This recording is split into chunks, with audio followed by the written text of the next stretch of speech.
There's no question about the scope of the geography of the Book of Mormon, because there are hundreds of statements and inferences in the book, or from the book, that say it had to be a limited area. I believe it was very confined in what is called Mesoamerica, with the narrow neck of land being the Isthmus of Tehuantepec. I know that many Latter-day Saints think it took place all over North and South America, but the vast majority of Book of Mormon scholars, and even some general authorities, believe it took place in a very limited area. The distances that were involved in their references suggest that it could not, their territory could not have been greater than, say, 500 or 600 miles at the outside long and a couple of hundred miles wide. All of the events referred to in the Book of Mormon took place there. The best evidence there is the distances they have to travel. For example, you've got one instance where I think it's the greatest amount of days it took to travel was 22 days. And then there's another account where traveling from the Lamanite capital, which ironically was the city of Nephi, to the Nephite capital, which was the city of Zarahemla, took 12 days. Well, that's not a lot. That's not a great distance. Not thousands of miles. That the book does not say, does not claim, does not hint at.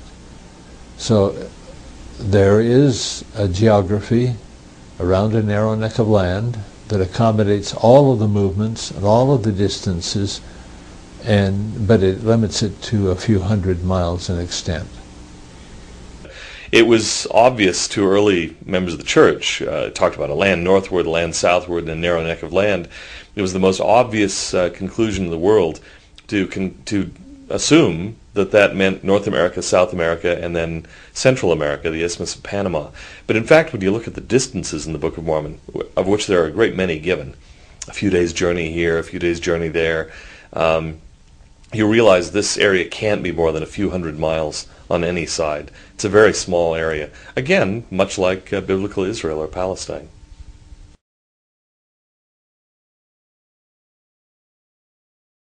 The fact is, we all believe, John Sorensen believes, John Clark believes, I believe, that we probably have found Book of Mormon cities.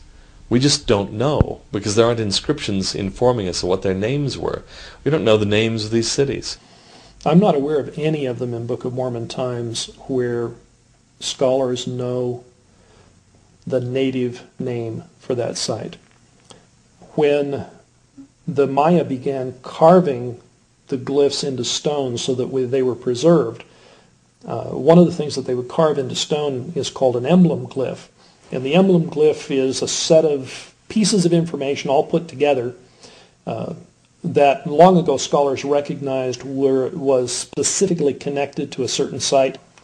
It hasn't been until I think the last 10 years or so that they've been able to apply some phonetics to some of those emblem glyphs and retrieve some of the earlier names.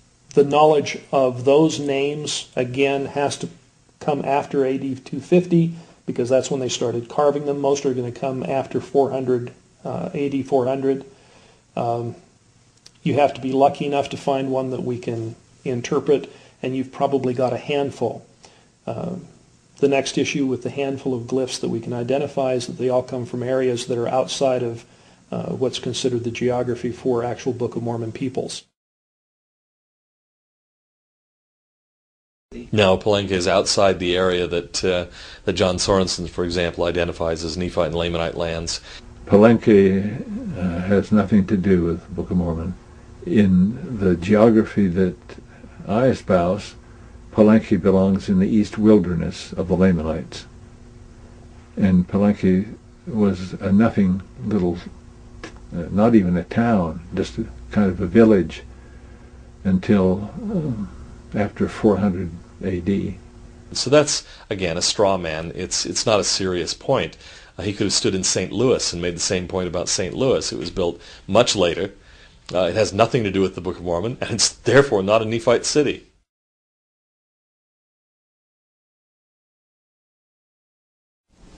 Before, say, 1000 AD, we know none of them.